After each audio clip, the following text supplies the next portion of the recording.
Halo, bertemu lagi dengan Mas Eko Otomotif. Hari ini kita akan belajar tentang jangka sorong atau vernier caliper atau skate marks. Video kali ini kita akan membahas tentang bagian-bagian jangka sorong, fungsi jangka sorong, dan tata cara penggunaan jangka sorong. Untuk membaca jangka sorong akan kita bahas di video selanjutnya. Sebelum video kita mulai, jangan lupa subscribe teman-teman, karena subscribe itu gratis.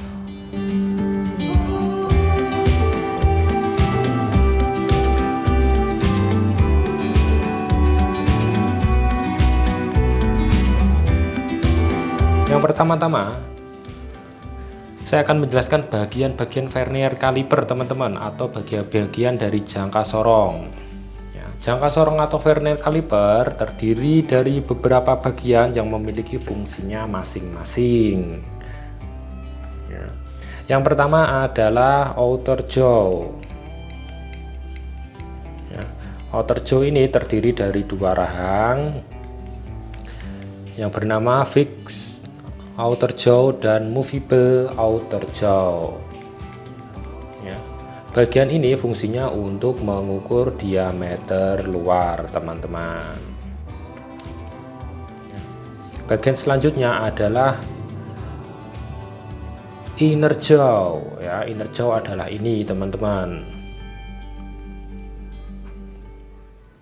Inner jaw ini terdiri dari dua rahang yang bernama fixed inner jaw dan movable inner jaw.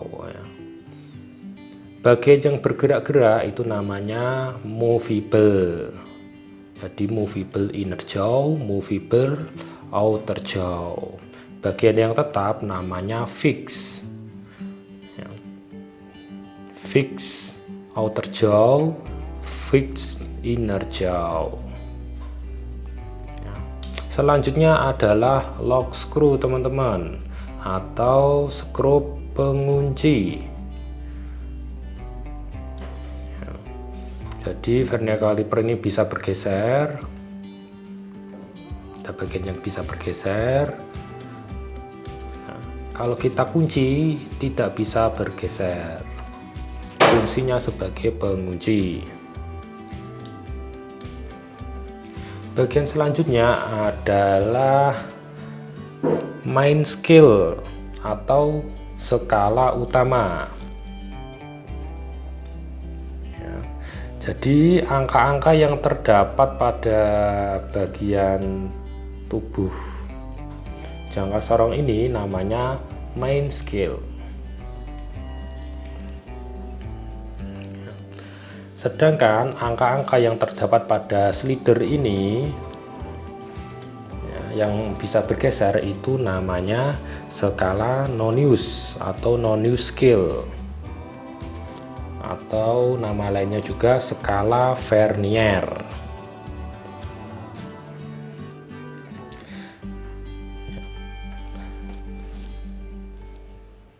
Main scale ini ada dua ukuran. Yang pertama milimeter, yang kedua adalah inch. Nanti akan kita bahas cara membaca milimeter dan juga inch. Selanjutnya bagian yang bisa bergeser ini namanya slider.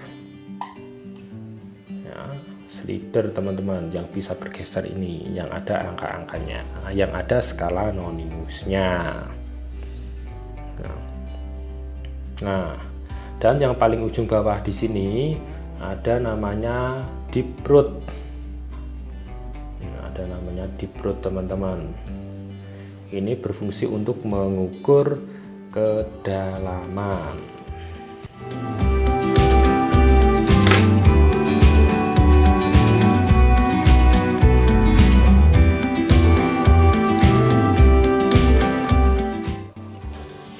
Selanjutnya kita akan membahas tentang fungsi-fungsi jangka sorong. Fungsi yang pertama adalah mengukur diameter luar. Jadi seperti ini menggunakan outer jaw. Outer jaw ini selain digunakan untuk mengukur diameter luar, juga bisa digunakan untuk mengukur ketebalan suatu plat atau suatu benda. Cara mengukurnya seperti ini.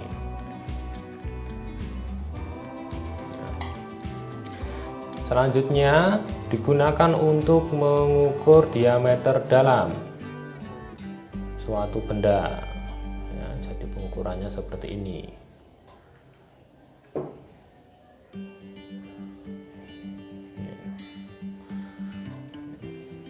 Selanjutnya, fungsi jangka sorong adalah digunakan untuk mengukur kedalaman. Ya, jadi di sini ada kedalaman, ya. Nah, seperti ini.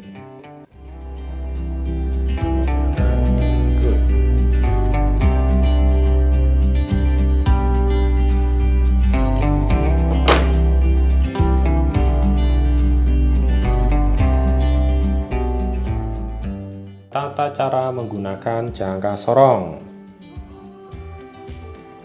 Yang pertama, sebelum kita menggunakan jangka sorong, yang pertama adalah membersihkan benda yang akan diukur. Ya, jadi ini misalkan suatu komponen mesin yang mau kita ukur, maka harus kita bersihkan dulu menggunakan kain lap. Ya, kita bersihkan dari oli maupun dari benda-benda yang bisa membuat pengukuran tidak valid. Setelah kita bersihkan benda kerjanya, ya, kita pastikan jangka sorong ini berfungsi dengan baik dengan cara, ya, kita kendorkan lock screw-nya, kita rapatkan, ya, lalu kita kunci, ya. Terus kita lihat, ya, ya, bagian 0, ya, 0 strips main scale dan non use scale ini segaris, baik yang mili maupun yang inci. Ya. Saya ulangi sekali lagi, ya. Mengkalibrasi jangka sorong, ya, atau memastikan jangka sorong kondisinya baik, ya. Kita tekan, kita rapatkan, terus kita kunci. Ya, kita pastikan 0 main scale dan non new scale, ya, garisnya sejajar, baik yang milimeter maupun yang inch. Ya, kalau tidak sejajar berarti jangka sorong ini sudah tidak bisa digunakan untuk mengukur. Kalau masih sejajar berarti jangka sorong ini kondisinya masih bagus, ya. Untuk kedua jangka sorong ini kondisinya masih bagus, teman-teman. Jadi kita bisa gunakan untuk mengukur. Ya. Yang ketiga, pada saat pengukuran diameter luar, ya. Pada saat pengukuran diameter luar, ya.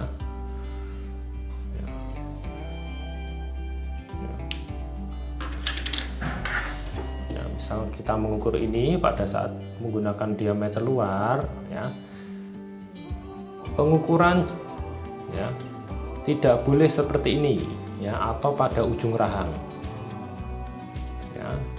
Kita harus ukur menggunakan bagian rahang yang tengah, yang dalam, ya. Di sini ada rahang yang tipis, di sini ada rahang yang tebal, ya. Kita gunakan rahang yang tebal, ya. Jika benda kerjanya terlalu kecil seperti ini jangan sampai mepet, ya, karena di sini ada rongganya, ya. Jadi kita letakkan di sini bagian rahang yang tebal, ya. Jadi ini yang benar dan ini yang salah.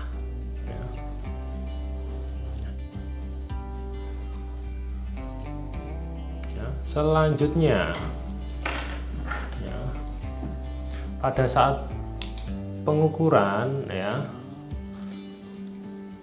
pada saat pengukuran dipastikan tegak lurus ya, dipastikan tegak lurus ya, benda kerjanya tidak tegak lurus ya, jangan sampai seperti ini ya. Nah, jangan sampai seperti ini ya, miring seperti ini ya, jadi harus tegak lurus ya, harus tegak lurus ya. Tentunya pembacaannya berbeda kalau kita membacanya seperti ini ya. Begitu juga kedalaman ya, harus tegak lurus ya, tegak lurus seperti ini ya. Nah, tegak lurus ya, sini tegak lurus ya, tidak boleh seperti ini ya. Nah, tidak boleh melenceng sedikit seperti ini. Nah, begini juga tidak boleh, jadi harus tegak lurus ya. Begitu juga kedalaman ya, pada saat mengukur kedalaman ini juga harus tegak lurus ya. Ya, tidak boleh miring ya, ke kanan atau ke kiri atau ke depan atau ke belakang ya, jadi harus tegak lurus. Nah, itu tadi cara melakukan pengukuran menggunakan jangka sorong. Mudah sekali teman-teman ya. Selanjutnya kita akan membahas tentang cara membaca jangka sorong. Itu tadi teman-teman video dari saya. Jangan lupa tonton video selanjutnya di membaca jangka sorong part 2. Di video itu akan kita bahas tentang membaca jangka sorong satuan milimeter dan juga satuan inci. Menarik bukan teman-teman? Sampai ketemu lagi di channel Mas Eko Otomotif. Semoga sukses.